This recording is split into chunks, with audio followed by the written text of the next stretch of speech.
Welcome to Midnight Chronicles. Tonight we'll walk in their footsteps through 4 distinct worlds within this harsh realm.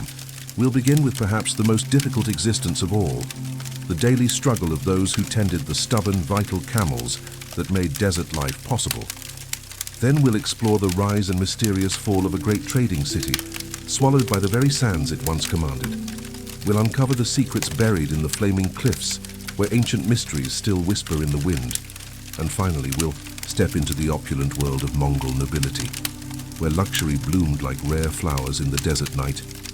Close your eyes and let yourself drift back through the centuries, far from the comfort of your warm bed, far from the gentle hum of modern life. Tonight we journey to one of Earth's most unforgiving landscapes, the vast Gobi Desert, where survival was measured not in years or months, but in the slow passage of each brutal day. Imagine yourself settling into this story, as you might settle into sleep itself, allowing the rhythm of ancient lives to wash over you like desert wind across endless dunes. The Gobi stretches before us, a sea of sand and stone that has tested human endurance for millennia, where nomads and traders, warriors and wanderers have carved out existence against impossible odds. This is a place where the horizon shimmers, with heat mirages, where winter winds cut through flesh like sharpened steel, and where a single wrong turn could mean the difference between life and death. Yet for thousands of years, people have called this wasteland home, finding ways to thrive in conditions that would break the spirit of lesser souls. So before you get comfortable, take a moment to like the video and subscribe, but only if you genuinely enjoy what I do here. And while you are settling in, drop a comment telling me where you're listening from and what time it is in your corner of the world. I love knowing that somewhere, someone in Tokyo is drifting off to tales of ancient scams, while someone else in Minneapolis is just starting their day with stories of historical foolishness. Now dim the lights, settle deep in your pillow tonight. Let your breathing slow. Let your muscles release their tension. Let your mind begin to wander. And let the past rise softly around you, like distant smoke on the steppes, because this tale will carry you into the darkest, most peaceful sleep, feeling the endless rhythm of camel bells and the eternal struggle between human ambition and nature's indifference.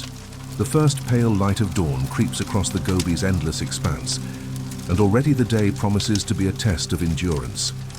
You are a camel tender in the 14th century, responsible for a small herd of Bactrian camels, those magnificent, stubborn beasts with their double humps and thick matted coats.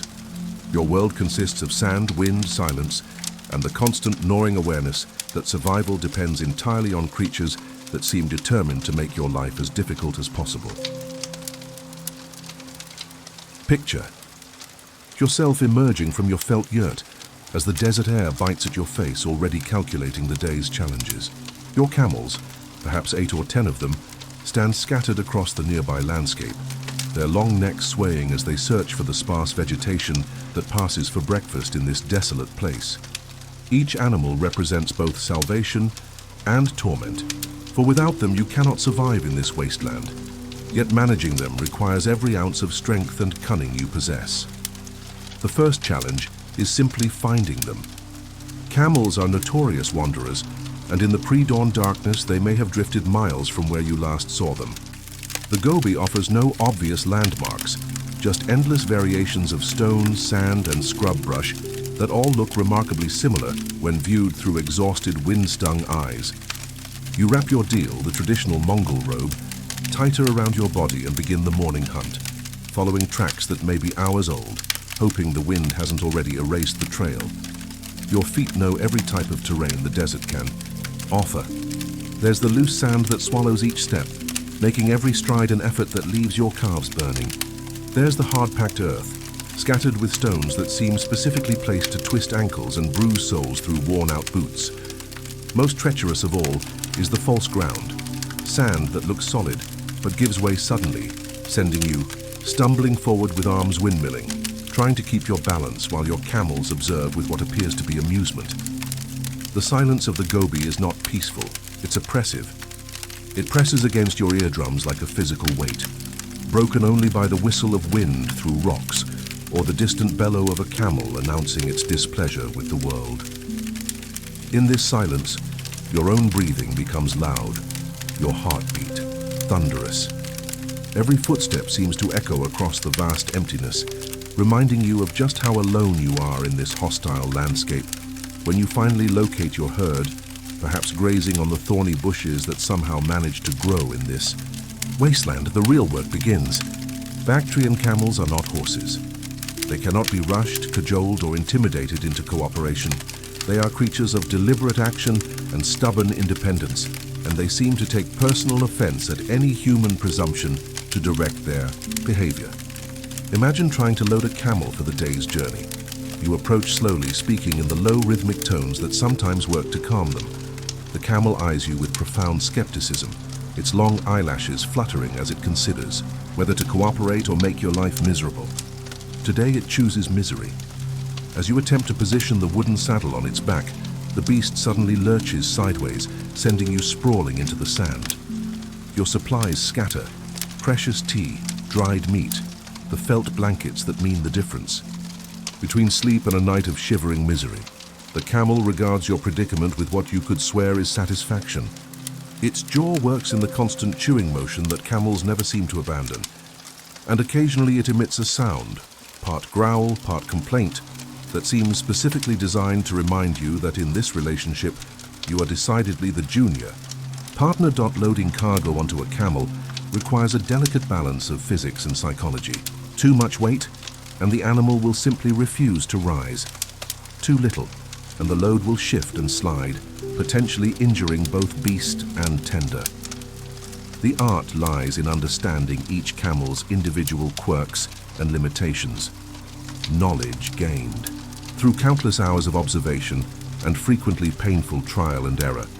You learn to read their moods in the set of their ears, the angle of their necks, the particular quality of their perpetual grumbling. This one will bite if approached from the left. That one will kick if the loading rope touches its belly in just the wrong spot. The old female in the lead is reliable but proud. She must be allowed to choose her own pace and path, or she will plant her feet and refuse to move for hours. The daily routine of moving your herd across the desert is an exercise in patient endurance. Camels travel at their own speed, which seems designed to test human sanity.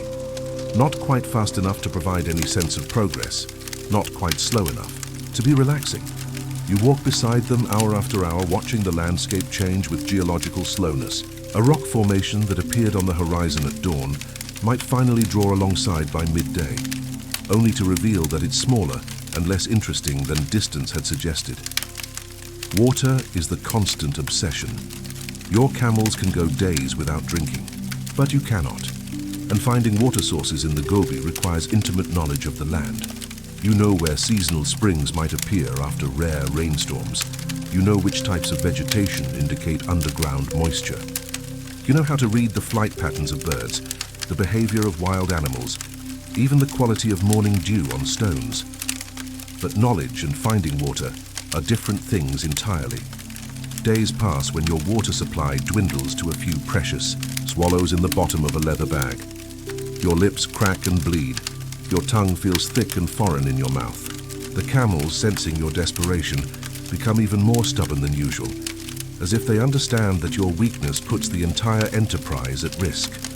When you do find water, a muddy spring hidden in a rocky outcrop, or a small oasis that seems to shimmer like a dream, the relief is so intense it's almost painful. You drink slowly, forcing yourself to resist the urge to gulp, knowing that too much too fast will make you sick. The camels drink with methodical thoroughness, their long necks bent to the water, their eyes half closed in what might be contentment. Weather in the Gobi seems specifically designed to break human spirit. Summer brings heat that turns the air into a shimmering furnace where metal becomes too hot to touch and the sand burns through the soles of your boots. You learn to travel in the early morning and evening, seeking whatever shade you can find during the brutal midday hours. Often, the only shelter is the shadow cast by your own camels, and you press yourself against their furry sides, grateful for their patient tolerance of your need. Winter is perhaps worse. The same desert that bakes you in summer becomes a frozen Wasteland where the wind carries ice crystals that sting like tiny daggers. Your water freezes solid. Your breath creates clouds that instantly freeze and fall to the ground with tiny tinkling sounds. The camels grow thick winter coats that make them look like walking carpets, but you have only your deal, and whatever additional layers you can improvise from felt and leather. Sleeping in winter requires careful preparation. You dig a shallow depression in the sand, line it with felt, and curl up as close to your camels as they'll permit. Their body heat and the shelter they provide from the wind can mean the difference between waking up stiff and cold or not waking up at all. More than one camel tender has been found in spring, perfectly preserved by the dry cold, curled in their final sleeping place. The isolation weighs on you more heavily than the physical challenges. Days pass without seeing another human being, weeks sometimes. Your conversations are limited to the one-sided discussions you have with your camels, who listen with apparent attention but never offer useful advice. The silence becomes a presence unto itself, filling your mind with phantom sounds, voices calling your name, the distant sound of singing, the imagined bells of approaching caravans that never materialize. Your mind begins to play tricks. Rocks become people in the distance.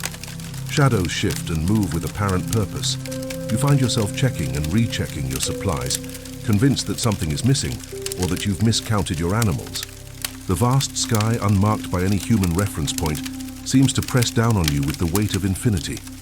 Yet there are moments of stark beauty that make the suffering bearable. Sunrise in the Gobi paints the sky in colors that have no names. Deep, purples fading to gold, orange bleeding into pink, all reflected in the endless expanse of sand and stone. At night, the stars appear with brilliant clarity impossible in more populated places, so bright and numerous they seem to hum with celestial music. Your camels, for all their stubbornness, become companions of a sort. You learn their individual personalities, their preferences, their quirks. The young male who always wants to lead but lacks the confidence to challenge the dominant female. The old patriarch who moves slowly but never loses his way. The neurotic female who must inspect every plant before deciding whether it's worth eating. They are survivors, these camels, perfectly adapted to conditions that would kill most creatures within days. Their feet, broad and padded, distribute, weight perfectly across loose sand. Their double-humped silhouette stores fat for lean times. Their long eyelashes and closable nostrils protect against sandstorms. Their ability to regulate body temperature allows them to thrive in conditions that swing from blazing heat to bitter cold. Watching them navigate the desert, you develop a grudging respect for their evolutionary perfection. They know things about survival that humans have forgotten, if they ever knew them at all. They can sense weather changes hours before any visible signs appear. They can find paths through terrain that looks impassable. They can locate water sources by smell alone across distances that seem impossible. The relationship between camel and tender is built on mutual dependence rather than affection. You need them to survive in this harsh landscape, and they need you to provide protection from predators, to find the best grazing areas, to care for injuries and illness. It's a practical partnership, forged by necessity and maintained by the simple understanding that alone, both human and camel would perish in this unforgiving wilderness. Your daily routine becomes a meditation on endurance. Wake before dawn, locate the herd, check each animal for injury or illness, load the pack animals, begin the day's journey toward distant water or pasture. Stop frequently to rest and graze, make camp before dark, secure the animals, prepare what meal you can from dried meat and tea, sleep fitfully while listening for the sounds of predators or approaching storms. Each day blends into the next, marked only by the gradual wearing down of your body and equipment. Your clothes fade and fray. Your boots develop holes that you patch with leather scraps and hope. Your water containers crack and must be sealed with melted fat. Your body grows lean and hard, every unnecessary ounce of flesh burned away by the constant demands of survival. Merchants and travelers who occasionally encounter you on established trade routes see only the romantic figure of the desert nomad, free, independent, at one with the harsh landscape. They don't see the arthritis that comes from sleeping on cold ground, The permanent squint lines etched by sun and wind, the scars from camel bites and kicks, the way your hands shake slightly from constant dehydration. Yet for all its hardships, this life has shaped generations of desert people. The skills required to survive as a camel tender, reading weather and terrain, managing difficult animals, finding resources in apparent wasteland, maintaining equipment with minimal materials. These abilities represent a pinnacle of human adaptation to extreme environments. The knowledge passes from father to son, mother to daughter, through years of careful observation and patient instruction. Which plants are safe for camels to eat, and which will make them sick. How to treat common injuries and illnesses with limited supplies. How to navigate by stars and landmarks. How to predict sandstorms and find shelter. How to repair saddles and ropes with nothing but leather scraps and ingenuity. This accumulated wisdom represents thousands of years of human experience distilled into practical survival knowledge. Every technique, every bit of traditional knowledge was paid for with someone's suffering, someone's mistake, someone's life. The desert is an unforgiving teacher, but those who survive its lessons emerge with capabilities that seem almost superhuman to outsiders. As the sun sets on another day in the Gobi, painting the sky in those impossible colors that exist nowhere. Else on earth, you settle in for another night of vigilant rest. Your camels arrange themselves in their preferred sleeping positions, some lying down, others standing with their heads drooping in that peculiar way that camels sleep. Tomorrow will bring the same challenges, finding water, managing stubborn, animals covering the endless miles toward some distant destination. The day after that will be the same, and the day after that. This is the rhythm of desert life, measured not in dramatic events, but in the slow accumulation of small victories against an environment that seems designed to test the very limits of human endurance. The stars emerge one by one, brilliant against the vast darkness, and you pull your felt blankets closer around your shoulders. Somewhere in the distance, a night bird calls, its voice tiny and brave in the immense silence. Your camels shift and settle, their breathing creating small clouds in the cooling air. For now, you are all alive, all together, all managing to persist in this beautiful, terrible place that has become your world. Now let your mind drift forward through the centuries, from the endless wandering of camel tenders to a time when the desert bloomed with prosperity. Picture yourself standing at the edge of what was once Karakoto, the Black City, in the early years of the 14th century. Here, where today only wind-carved ruins emerge from shifting dunes, there once stood a thriving metropolis that commanded the ancient Silk Road with the confidence of eternal prosperity. Imagine the morning mist lifting from the Aegean River, revealing a city that defied the desert's harsh reputation. Karakoto rose from the sands like a mirage made permanent, its massive walls stretching nearly a mile in each direction, built from sun-baked brick that gleamed pale gold in the early light. These walls, 30 feet high and thick enough for 2 horsemen to ride abreast along their tops, represented more than mere fortification. They were a declaration that human ambition could triumph over nature's most unforgiving landscape. Within those walls, life pulsed with the rhythms of international commerce. The main thoroughfare stretched from the eastern gate to the western, a broad avenue paved with fitted stones where merchants from a dozen nations conducted business in as many languages. The air hummed with the multilingual chatter of trade. Chinese, Persian, Arabic, Mongolian, and Tangut voices blending into a cosmopolitan symphony that would have been impossible anywhere else in this remote corner of the world. The Tangut people, who built this remarkable city, were themselves a testament to adaptation and ambition. Neither fully Chinese nor Mongol, they carved out their own identity in the borderlands between great empires, developing a unique script for their language and creating a culture that borrowed the best elements from their more powerful neighbors, while maintaining their own distinctive character. Walk with me down those ancient streets, feeling the smooth stones beneath your feet, worn by centuries of caravan traffic. The morning air carries the scent of exotic spices, cinnamon from Ceylon, black pepper from India, cardamom from the distant lands beyond the Himalayas. Mixed with these enticing aromas are the earthier smells of a working city. Leather from the tanner's quarter, the metallic tang of the smith's forges, the yeasty warmth of bread baking in communal ovens. The residential districts spread out from the main commercial avenue in orderly blocks, each neighborhood reflecting the social hierarchy of this desert metropolis. Near the center, wealthy merchants built elaborate compounds with interior courtyards designed to capture and cool the desert breezes. These homes, constructed around the principle of the traditional Chinese siheyuan but adapted for the desert climate, featured thick walls that kept interiors cool during the blazing summer days and warm during the bitter winter nights.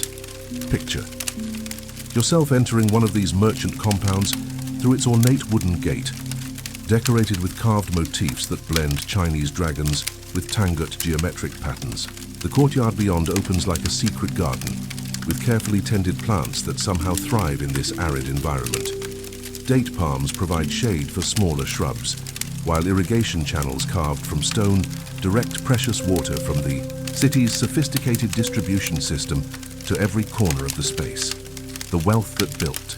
These homes came from Karakoto's position as a crucial way station on the Silk Road. Caravans traveling between China and the markets of Central Asia could not avoid this city, and the Tangut rulers made sure that every merchant paid handsomely for the privilege of resting within its protective walls. The taxation system was elaborate and efficient. Fees for entry, fees for storage, fees for the use of scales and measures, fees for protection during the onward journey. In the commercial district, warehouses stretched block after block, their thick walls protecting goods worth fortunes. Bolts of silk from Chinese looms lay stacked beside carpets from Persian workshops. Jade from the Kunlun Mountains waited alongside amber from the distant Baltic shores. Tea compressed into bricks for easier transport, shared space with precious metals, ivory, and the most valuable commodity of all, information about markets, routes, and political conditions in distant lands. The city's most impressive structure was its palace complex, where the Tangut rulers held court in halls that rivaled anything in Beijing or Karakoram. The throne room, built on a raised platform accessible by marble steps, featured walls covered in murals that told the story of Tangut achievements. These paintings, executed by artists trained in both Chinese and Central Asian traditions, depicted hunting scenes, religious ceremonies, and the submission of tribute-bearing delegations from neighboring peoples. But perhaps the most remarkable feature of Karakota was its library, a repository of knowledge that drew scholars from across Asia. Here, texts in multiple languages and scripts were carefully preserved on paper, parchment, and palm leaves. Buddhist sutras shared shelf space with Confucian classics, Islamic legal texts, and Tangut historical chronicles. The library's collection represented one of the most comprehensive accumulations of learning in the medieval world. A treasure trove of human knowledge preserved in the heart of the Gobi Desert. The daily rhythm of life in Karakoto followed patterns established by centuries of desert trading. The city awakened before dawn, when the air was still cool and travel was possible. By sunrise, the gates were open, and the first caravans of the day were either departing for distant destinations or arriving after weeks of desert travel. The sight of an approaching caravan created excitement throughout the city. Merchants rushing to assess new goods, officials preparing to collect taxes, ordinary citizens gathering to hear news from the outside world. The market squares filled with activity as the morning progressed. Imagine the cacophony of commerce. Merchants calling out the virtues of their wares, customers haggling over prices, animals braying and snorting as they were loaded and unloaded. The sound of hammering from the metalworkers' shops provided a steady percussion beneath the human voices, while the creak of wooden cartwheels and the jingle of harness bells added their own notes to the urban symphony. In the textile quarter, skilled weavers worked at looms imported from China, creating fabrics that combined Chinese silk with locally produced wool and cotton. The patterns they wove reflected the multicultural nature of their city. Chinese motifs adapted with Persian color schemes, Central Asian geometric designs executed in the finest silk threads. These textiles were prized throughout Asia for their unique beauty and superior craftsmanship. The city's religious life was as diverse as its commercial activities. Buddhist temples stood alongside mosques, while Confucian shrines shared neighborhoods. with Tangut ancestral halls. This religious tolerance was not merely a matter of philosophical openness, it was a practical necessity for a trading city that depended on merchants from many different cultural backgrounds. A Muslim trader from Samarkand had to feel as welcome as a Buddhist monk from Tibet or a Confucian scholar from Beijing. The Buddhist temple complex, the largest religious institution in the city, occupied several blocks near the palace. Its pagoda, rising 7 stories above the surrounding buildings, could be seen from miles away across the desert, serving as a landmark for approaching caravans. Within the temple grounds, monks from various Buddhist traditions lived and studied together, creating a center of learning that attracted students from across Central Asia.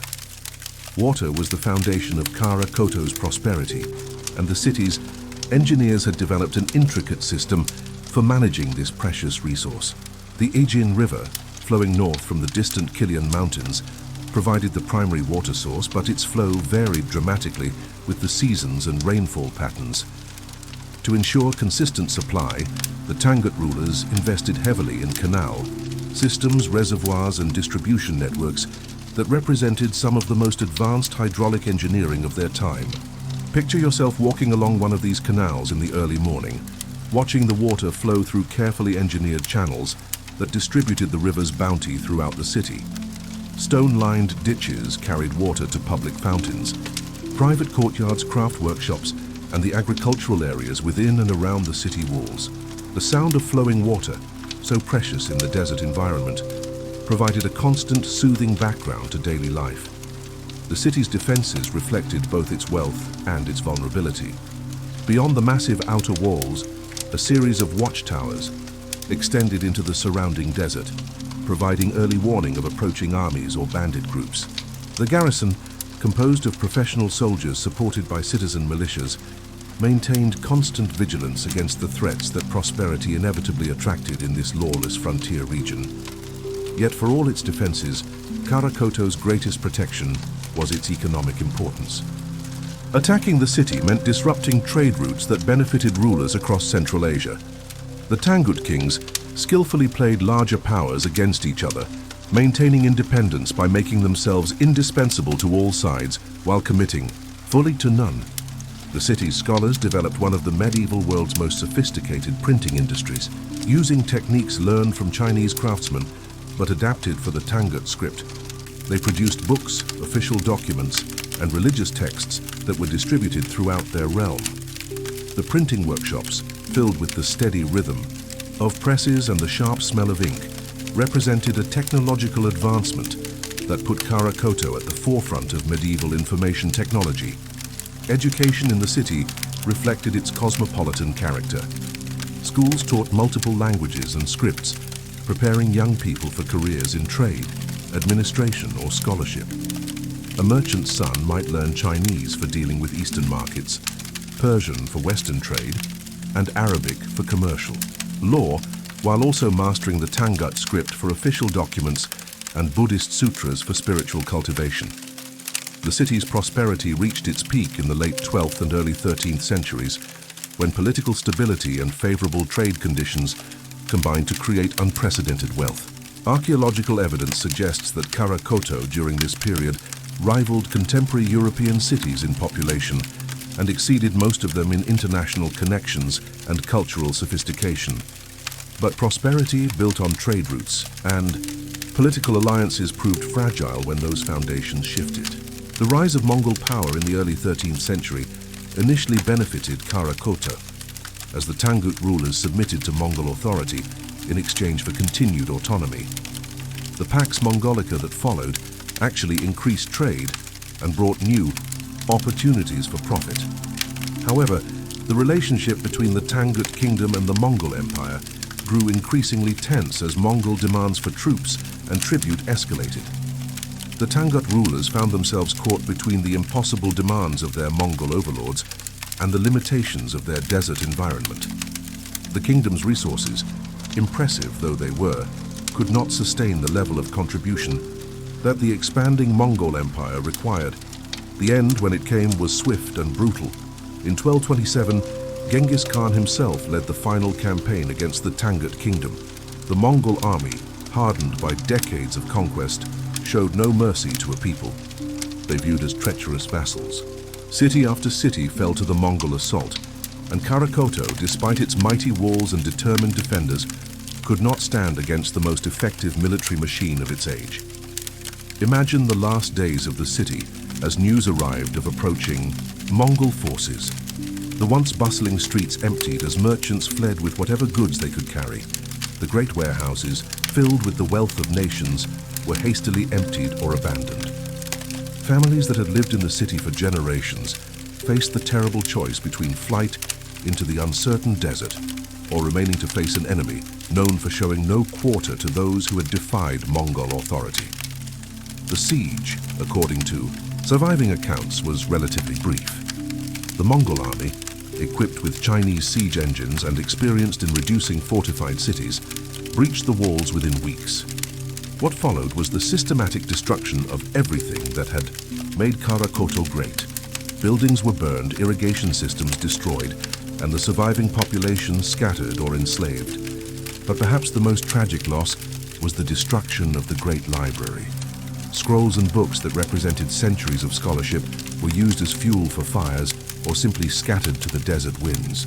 The accumulated knowledge of generations, including texts that existed nowhere else in the world, vanished in the smoke of conquest. Later scholars would mourn this loss as one of the great intellectual catastrophes of the medieval period. The desert, patient and eternal, began its work of reclamation immediately. Sand, no longer held back by maintenance and irrigation, began to drift against the abandoned buildings. The Aegean River, its careful management system destroyed, changed course and flow patterns. Within decades, the city that had defied the desert for centuries was being slowly consumed by the very environment it had once conquered. Yet the desert preservation that claimed the city also preserved it. The dry climate and shifting sands protected what remained of Karakoto from the decay that would have destroyed it in more temperate regions. When Russian explorer Pyotr Kozlov rediscovered the ruins in 1908, he found a treasure trove of artifacts, documents, and art that provided unprecedented insights into medieval Central Asian civilization. The manuscripts discovered in Karakoto's ruins revealed the sophisticated nature of Tangut culture. Legal codes, historical chronicles, religious texts, and commercial documents painted a picture of a society that was far more complex and advanced than previously imagined. The Tangut script, once thought to be a crude imitation of Chinese writing, was revealed to be an elegant and efficient writing system, perfectly adapted to the Tangut language. Among the most poignant discoveries were personal letters and documents that revealed the human side of this lost civilization. A merchant's letter to his family, describing his travels and promising to return with profits from distant markets. A student's notebook filled with careful practice of Chinese characters alongside Tangut translations. A woman's diary, recording the daily concerns of raising children and managing a household in this desert metropolis. These personal documents transform Karakoto from an abstract historical site into a place where real people lived, worked, loved, and died.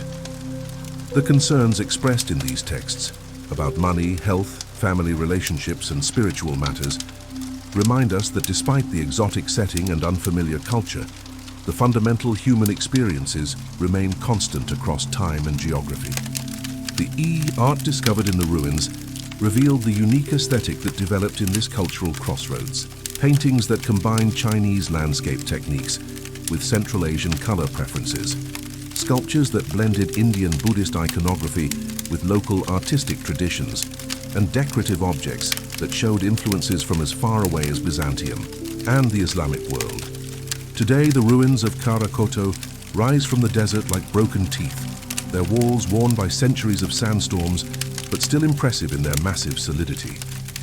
Visitors to the site often comment on the profound silence that surrounds these remains, a silence that seems to echo with the ghosts of all the voices that once filled these streets with the sounds of life and commerce. The story of Karakoto serves as a meditation on the impermanence of human achievement. Here was a city that seemed destined for eternal prosperity, protected by massive walls enriched by international trade and governed by rulers who understood the complex balance required for survival in a dangerous world. Yet all of this came to nothing when faced with forces beyond the city's control. As night falls over the ruins and the desert stars emerge with their brilliant clarity, one can almost hear the echo of ancient voices carried on the wind. The calls of merchants hawking their wares, the chanting of monks in their temples, the laughter of children playing in the courtyards, the whispered conversations of lovers meeting in secret gardens. All of it now silence, preserved only in the patient testimony of broken walls and scattered artifacts. The sand continues its eternal work, sometimes revealing new treasures, sometimes burying them again. Archaeologists and historians continue to study the site, piecing together fragments of understanding about this remarkable civilization. Each discovery adds another piece to the puzzle, but the complete picture of what life was like in this desert metropolis will always remain tantalizingly incomplete. Perhaps that is fitting. Karakoto was, in its time, a place of mystery and wonder, a city that seemed to exist in defiance of natural law, a jewel of civilization glowing in the heart of one of Earth's most inhospitable regions. That it should remain mysterious even, in death seems appropriate for a place that represented humanity's endless capacity to create beauty and meaning in the most unlikely circumstances. Let your mind drift now across vast expanses of time, far beyond the rise and fall of human civilizations, to a place where the very rocks glow with ancient secrets. Picture yourself standing before the flaming cliffs of the Gobi Desert, where the sandstone formations catch the light of dawn and sunset, burning like frozen fire against the endless sky.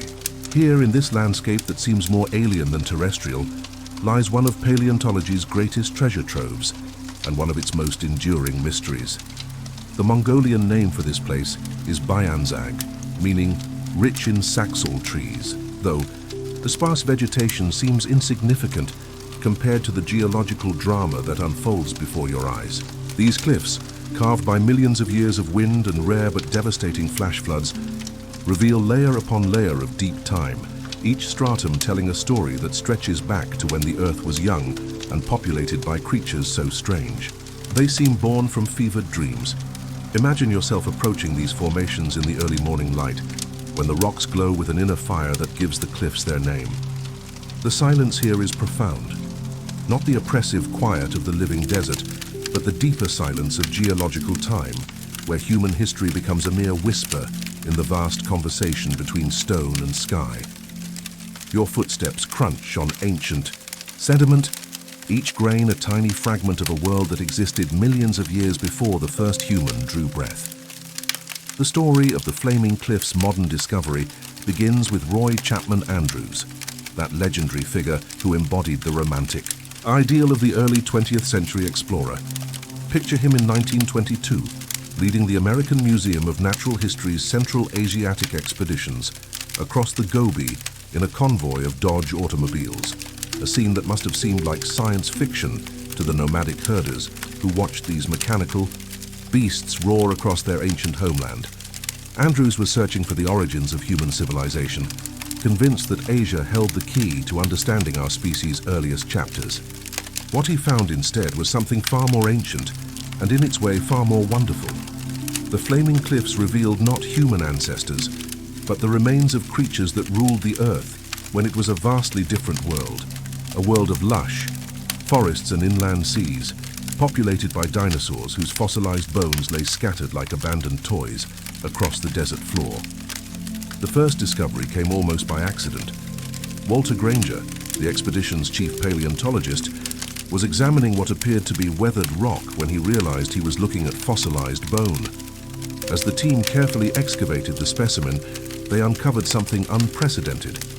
The first dinosaur eggs ever found, complete with embryonic remains that provided an intimate glimpse into the reproductive life of creatures that had vanished from the Earth 65 million years before. Imagine the excitement of that moment, as these men brushed sand away from objects that no human eyes had ever seen. The eggs, some no larger than a grapefruit, others as big as footballs, lay in carefully arranged nests that spoke of parental care and social behavior among creatures previously thought to be nothing more than evolutionary dead ends. The discovery revolutionized understanding of dinosaur biology and behavior, revealing them to be far more sophisticated than anyone had imagined.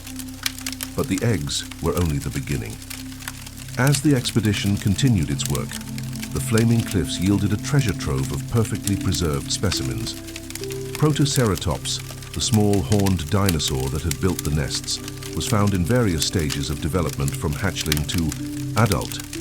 More dramatic still was the discovery of Velociraptor, the swift predator whose sickle-shaped claws and intelligent eyes suggested a level of cunning that would later capture the popular imagination. The preservation at the flaming cliffs was extraordinary, surpassing even the famous fossil beds of North America. The dry climate and rapid burial by sandstorms had created conditions that preserved not just bones, but delicate details of anatomy that usually vanished within hours of death. Skin impressions, the remains of last meals, even what appeared to be behavioral evidence of parental care, all were frozen in stone waiting for patient excavation. One of the most famous discoveries was the specimen that came to be known as the fighting dinosaurs, a velociraptor and protoceratops locked in eternal combat, their final battle preserved by a sudden sandstorm that buried them both. The velociraptor's killing claw was embedded in its prey's throat, while the protoceratops' powerful beak had clamped down on the predator's arm. It was a moment of violence frozen in time, a snapshot of life and death in the Cretaceous period that spoke more eloquently than any scientific paper about the realities of prehistoric existence. The expeditions of the 1920s captured the public imagination in ways that modern paleontology rarely achieves. Andrews, with his fedora hat and automatic pistol, became the model for the adventuring archaeologist that would later inspire fictional characters like Indiana Jones. His accounts of the expeditions, filled with dramatic encounters with bandits, sandstorms and mechanical breakdowns, painted a picture of scientific discovery as high adventure. Yet beneath the romantic surface lay careful, methodical scientific work. The specimens collected from the flaming cliffs were shipped back to New York in specially constructed crates, where they were studied by the world's leading paleontologists. Each fossil was catalogued, described and compared with known specimens, gradually building a picture of an ancient ecosystem that was both alien and surprisingly familiar. The Cretaceous period environment preserved at the flaming cliffs was dramatically different from the modern Gobi Desert. Imagine this landscape as it existed 90 million years ago, a lush subtropical environment with meandering rivers, extensive forests, and a climate warm enough to support a diverse array of plant and animal life. The sandstone formations that now rise like ancient monuments were then river deltas and lake shores, where dinosaurs came to drink, nest, and hunt. The plant life of this ancient world is preserved in delicate fossil impressions scattered throughout the rock layers. Ferns, conifers, and early flowering plants created a landscape that would have seemed both familiar and strange to modern eyes. The absence of grass, which had not yet evolved, meant that the ground cover consisted of ferns and low shrubs, creating an environment that modern large herbivores could never have survived. But it was the animal life that truly distinguished this ancient world. The flaming cliffs preserved evidence of an ecosystem in transition, caught at the moment when the age of reptiles was giving way to the age of mammals. Small primitive mammals scurried through the undergrowth, their fossilized remains revealing creatures no larger than modern shrews, yet possessing the basic anatomy that would eventually give rise to everything from elephants to whales. The dinosaurs themselves represented a pinnacle of evolutionary success. Protoceratops, despite its small size, was a highly successful herbivore, its powerful beak and grinding teeth perfectly adapted for processing tough plant material. Its elaborate frill and nasal horn served both for display and defense, creating a creature that was both beautiful and formidable. Velociraptor, the most famous predator from the flaming cliffs, was a marvel of evolutionary engineering. Standing about waist-high to a human, it possessed a combination of speed, intelligence, and weaponry that made it one of the most effective predators of its time. Its large brain, keen senses, and social hunting behavior created a creature that was, in many ways, more sophisticated than most modern predators. The mystery of the flaming cliffs extends beyond the fossils themselves to the circumstances of their preservation. The rapid burial that created such perfect fossils suggests catastrophic events, massive sandstorms, flash floods, or volcanic activity that could instantly entomb entire ecosystems.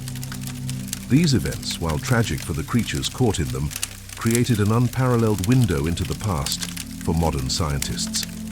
Recent expeditions to the flaming cliffs have revealed that Andrew's discoveries were merely the tip of the iceberg.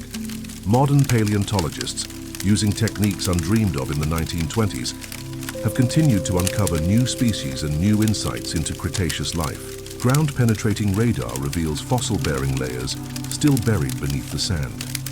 Chemical analysis of fossilized eggs provides information about dinosaur metabolism and reproduction. Computer modeling reconstructs the biomechanics of creatures that disappeared millions of years ago. Yet mysteries remain. The exact cause of the mass extinction that ended the age of dinosaurs is still debated. The relationship between the various species found at the flaming cliffs is still being unraveled. Most intriguingly, the discovery of feathered dinosaurs in other parts of the world has raised questions about which of the flaming cliff specimens might have possessed feathers, transforming our understanding of what these creatures actually looked like.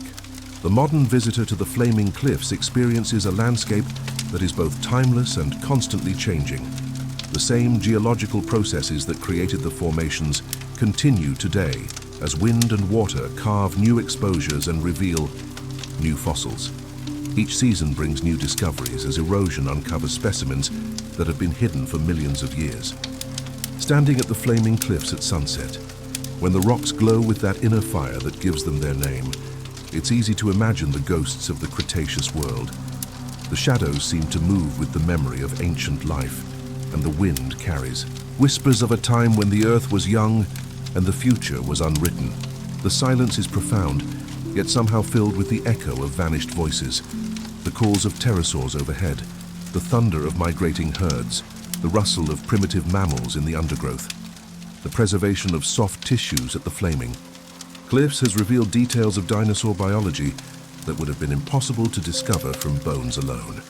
Fossilized skin shows that many dinosaurs had intricate patterns of scales, some with coloration, that can still be determined through chemical analysis. The discovery of preserved blood vessels and what appear to be red blood cells has sparked ongoing debates about the metabolism and physiology of these ancient creatures. Perhaps most remarkably, the flaming cliffs have preserved evidence of dinosaur behavior that was previously unknown. Nesting sites show that some species engaged in elaborate parental care, with adults remaining with their young for extended periods.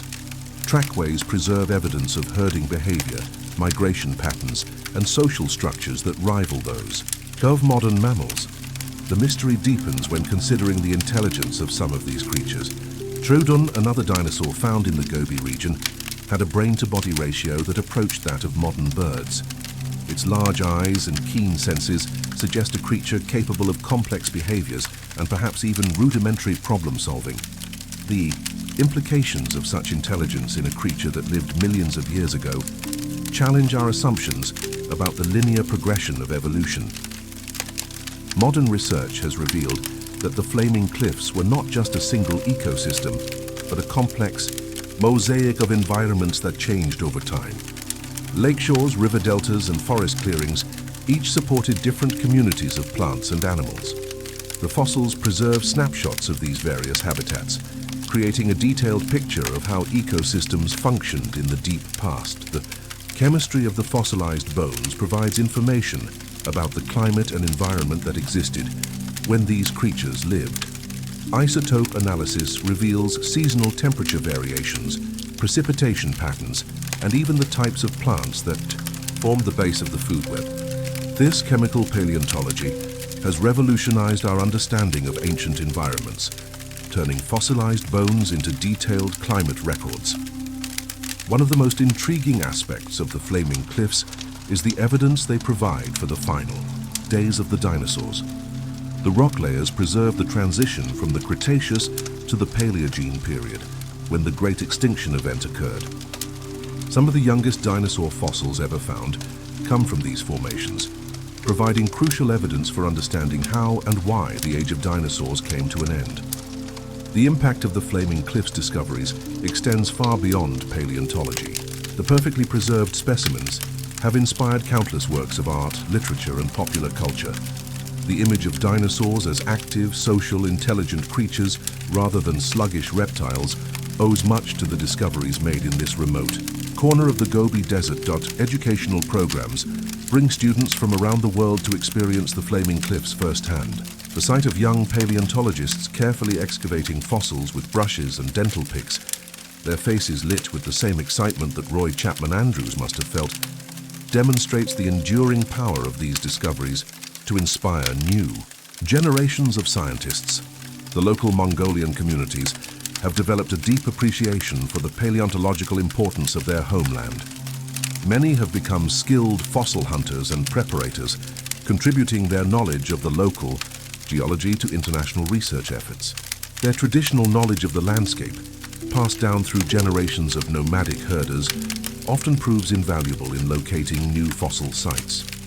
Conservation efforts now protect the Flaming Cliffs from unauthorized fossil collection, ensuring that future generations will be able to study these remarkable formations.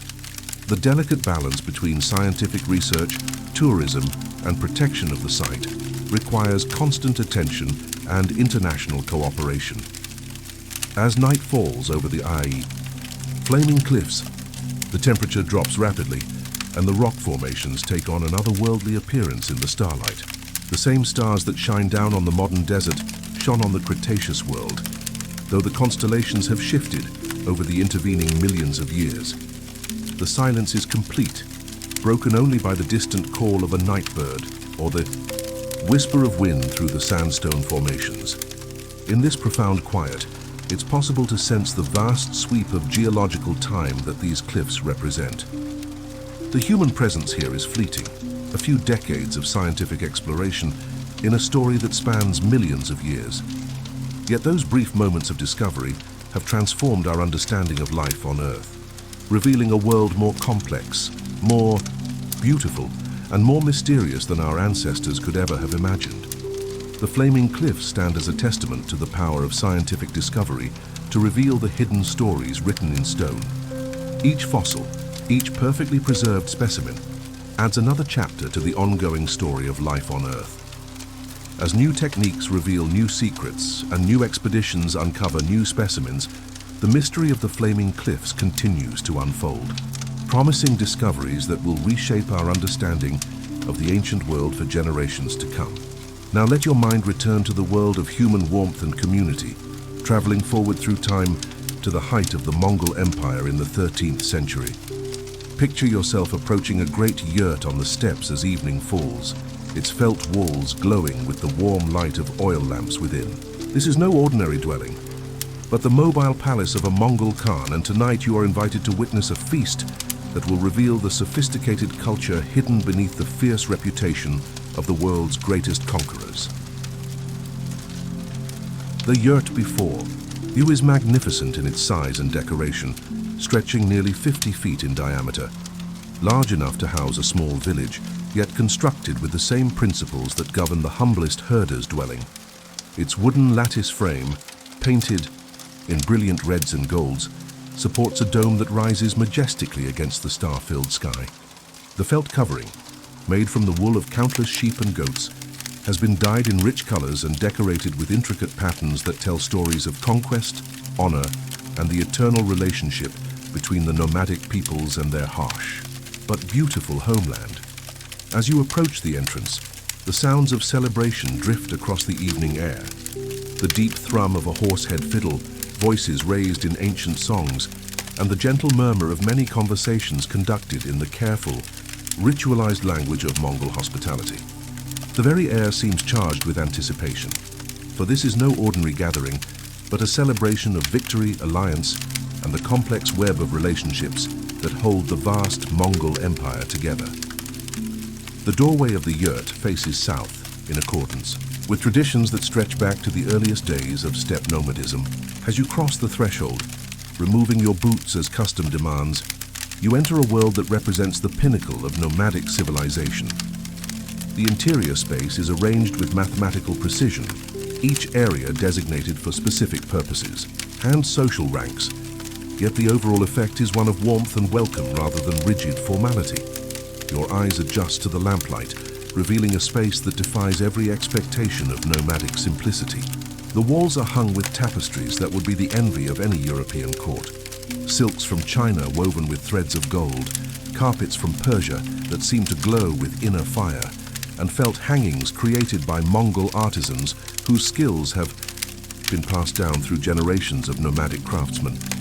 The ceiling, supported by painted wooden beams, displays the great wheel of the sky, with constellations picked out in precious metals and semi-precious stones. The Khan himself sits in the place of honor at the far end of the yurt, opposite the entrance, his position marking him as the center around which this entire world revolves. He is not the savage warrior of European imagination, but a man of considerable cultivation and refinement, his deal robe crafted from the finest silk and decorated with patterns that speak of his achievements and status. His beard, streaked, with gray, is carefully groomed, and his eyes hold the intelligence of someone who has commanded armies across continents and governed peoples from the Pacific to the Danube.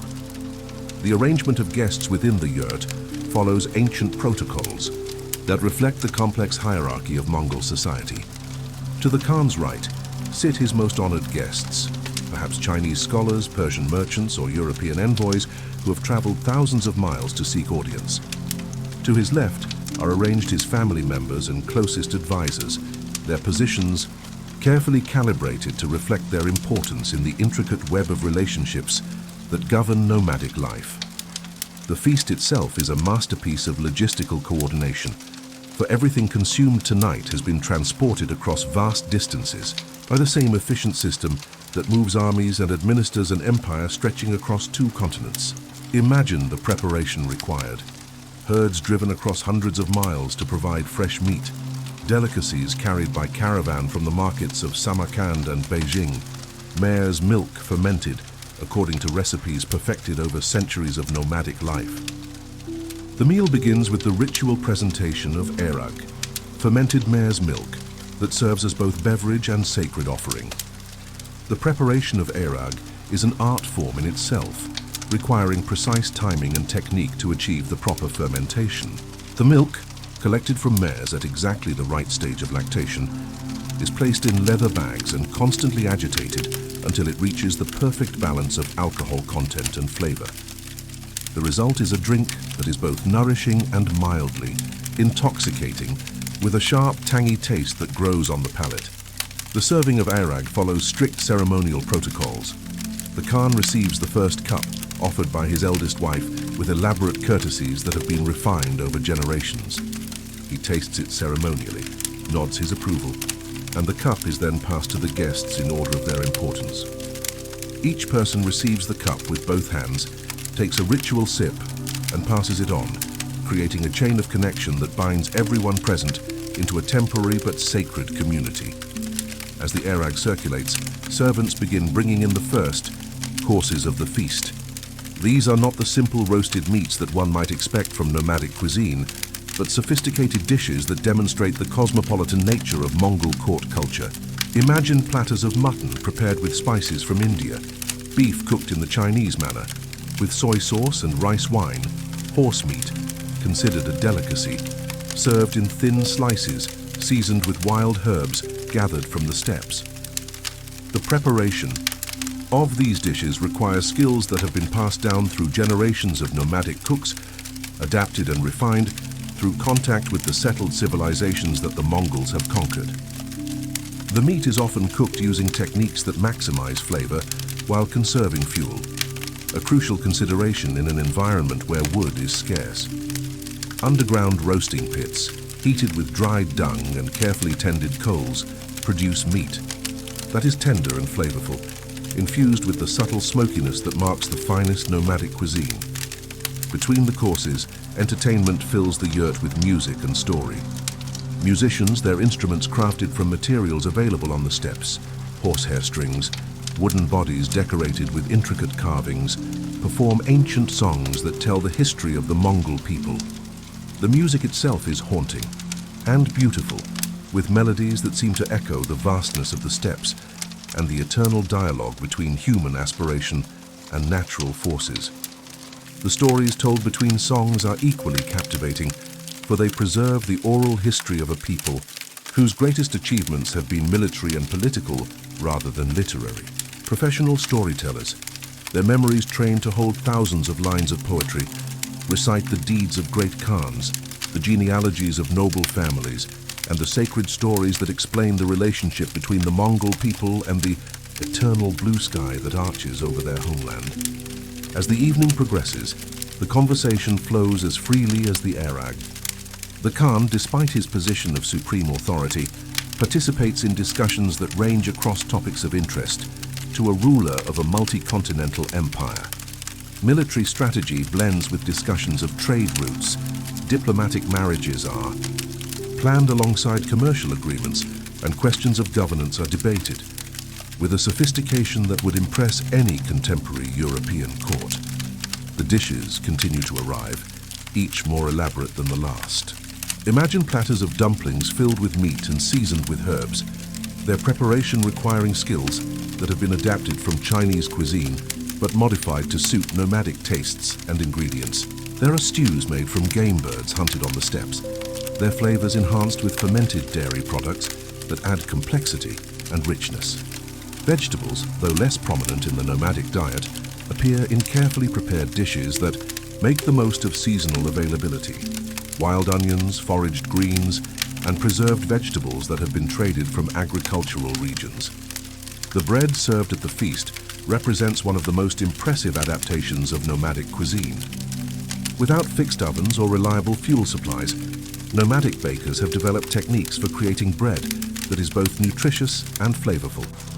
Flatbreads, cooked on heated stones or in portable ovens, provide the foundation for many dishes. These breads, made from flour that has been carefully preserved during long journeys, are often enriched with dairy products and flavored with herbs that grow wild on the steppes. The dairy products themselves deserve special attention, for they represent one of the great achievements of nomadic food culture. Beyond the Arag, there are various forms of dried and fermented dairy products that can be preserved for months without spoilage. Dried curds, concentrated and portable, provide essential nutrition during long journeys. Fermented cheese aged in leather containers develops complex flavors that rival the finest products of sedentary civilizations. The serving vessels used at the feast reflect the wealth and sophistication of Mongol court culture. Golden cups, looted from the treasuries of conquered cities, sit alongside silver bowls crafted by the finest artisans of the empire. Chinese porcelain, more valuable than gold, is reserved for the most honored guests. Persian metalwork, decorated with intricate calligraphy, holds delicacies from distant markets.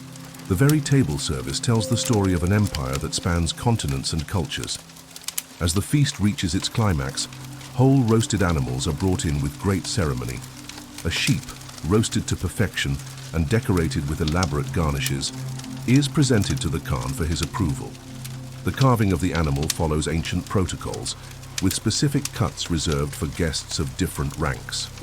The choicest portions go to the most honored individuals, while other parts are distributed according to age, status, and relationship to the host. The consumption of meat at such a feast is not merely about nutrition or pleasure, but about the reaffirmation of cultural values and social relationships. The sharing of food creates bonds of obligation and friendship that extend far beyond the duration of the meal. Guests who have eaten at the Khan's table become, in a very real sense, part of his extended family, with all the privileges and responsibilities that such relationship entails. The hospitality displayed at such a feast is legendary, even by the standards of nomadic culture, which has always placed great emphasis on the proper treatment of guests. The Khan's reputation depends not only on his military prowess and political acumen, but on his ability to provide generous hospitality to all who seek his protection.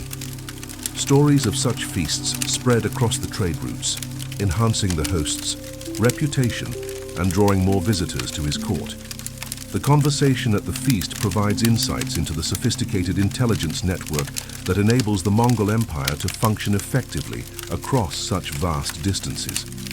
Merchants report on market conditions in distant cities, envoys describe political developments in foreign courts, and military commanders discuss strategic considerations across multiple theaters of operation. The Khan, listening to these reports, demonstrates the administrative skills that have enabled the Mongols to govern such a diverse and far-flung empire. The religious aspects of the feast reflect the remarkable tolerance that characterizes Mongol rule. Christian priests, Muslim clerics, Buddhist monks, and Taoist masters all find places at the Khan's table, their presence reflecting the empire's policy of religious accommodation. Prayers are offered according to various traditions, and religious discussions, while carefully modulated to avoid offense, reveal the intellectual curiosity that characterizes the Mongol elite. As the evening wears on, the gifts that are exchanged between host and guests reveal the economic complexity of the Mongol Empire. Silks from China are traded for furs from Siberia, spices from India are exchanged for amber from the Baltic, and precious metals from various sources change hands in transactions that will influence trade patterns across continents. The yurt becomes, for the duration of the feast, a commercial center, rivaling the greatest markets of the settled world. The formal presentation of gifts follows elaborate protocols that reflect the diplomatic importance of such occasions. Envoys. From distant rulers present tribute that is both practically valuable and symbolically significant. The Khan, in return, bestows gifts that demonstrate his wealth and generosity, while establishing relationships that may prove crucial in future diplomatic or military endeavors. The technology that makes such a feast possible in the middle of the steppes represents centuries of nomadic innovation. Portable furnishings that can be quickly assembled and disassembled, cooking equipment designed for maximum efficiency with minimal fuel, preservation techniques that maintain food quality. During long journeys, all of this represents a sophisticated adaptation to the demands of nomadic life. The textiles displayed throughout the yurt tell the story of trade networks that span the known world. Silk from Chinese looms hangs beside wool from nomadic flocks. Cotton from Central Asian oases is woven together with threads from European. Workshops and dyes from sources as distant as India and the Mediterranean create colors that glow like jewels in the lamplight. As the night deepens and the feast draws toward its conclusion, the atmosphere becomes more intimate and reflective. The Khan, his formal duties as host largely completed, engages in more personal conversations with his closest advisors and family members. Stories are shared of past campaigns, future plans are discussed in carefully veiled language, and the bonds of loyalty and kinship that hold the empire together are quietly reinforced. The final course of the feast consists of sweetmeats and delicacies that have been saved for the end of the meal. Crystallized fruits from the oases of Central Asia, honey gathered from wild bees on the steppes, and confections created by skilled cooks using techniques learned from various conquered peoples. These sweets, served with tea that has been flavored, with salt and milk in the nomadic fashion, provide a gentle conclusion to an evening of elaborate hospitality. The tea ceremony itself reflects the sophisticated etiquette that governs nomadic social interactions. The preparation of the tea, the careful heating of water, the precise measurement of tea leaves, the addition of salt and milk in exactly the right proportions, requires skills that take years to master.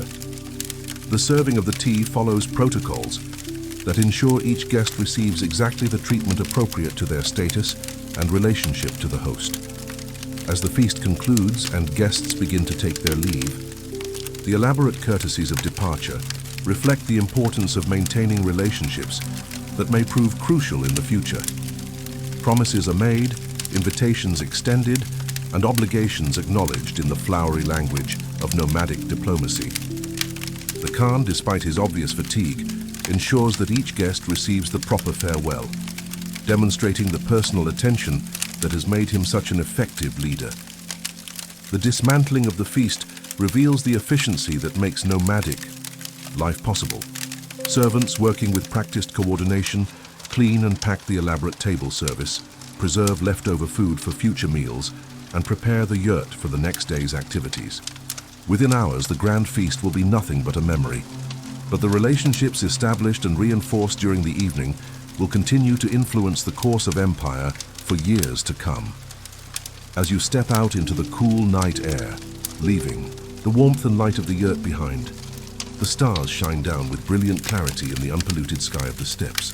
The same constellations that guided nomadic migrations for millennia continue their eternal dance overhead, reminding you that while empires rise and fall, the fundamental rhythms of nomadic life continue unchanged. The contrast between the harsh realities of steppe existence and the sophisticated luxury of the Khan's feast illuminates the remarkable adaptability of nomadic culture. The same people who can survive in conditions that would kill most settled populations can also create moments of refinement and beauty that rival anything produced by the great civilizations of their time. The silence of the steppes, broken only by the distant sound of horses moving in the darkness and the whisper of wind through the grass, provides a perfect counterpoint to the warmth and conviviality you have just experienced. The vast emptiness that surrounds the yurt emphasizes the importance of human community in an environment where isolation can mean death and cooperation is essential for survival. As our journey through the harsh beauty of Central Asia draws to a close, let yourself settle back into the comfort of your present moment, feeling the warmth of your bed and the security of walls that protect you from wind and weather. We have traveled together through landscapes that test the very limits of human endurance, witnessed the rise and fall of civilizations, uncovered mysteries buried in ancient stone, and shared in the sophisticated pleasures of nomadic nobility. From the daily struggles of the camel tender, facing each dawn with the knowledge that survival depends on the cooperation of stubborn beasts and the discovery of precious water, to the opulent feast in the Khan's yurt, where the wealth of continents was displayed in a single evening of hospitality, we have seen how humans adapt, survive, and even thrive in conditions that seem impossible to overcome. The Gobi Desert, vast and unforgiving, has served as the stage for all these dramas of human ambition and endurance. Its sands have buried the great trading city of Karakoto, yet preserved the fossils of creatures that ruled the earth millions of years before humans walked upright. Its winds have scattered the bones of dinosaurs and the dreams of merchants, yet they have also carried the stories and songs that keep nomadic culture alive across the centuries.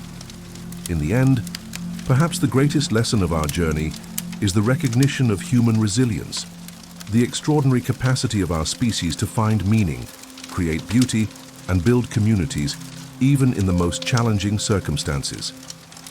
The camel tender, alone with his stubborn animals in the endless desert, develops a relationship with his environment that is both practical and deeply spiritual.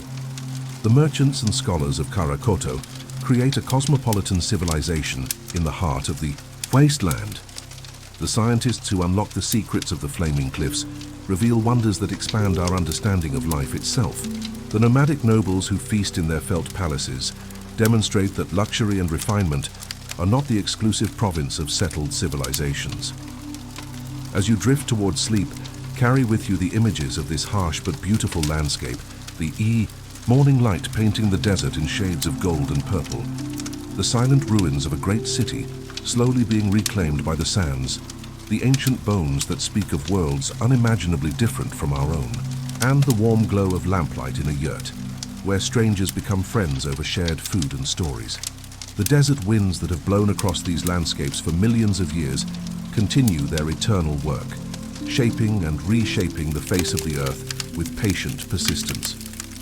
In their constant motion, we find a metaphor for the passage of time itself, relentless, inexorable, yet somehow comforting in its predictability.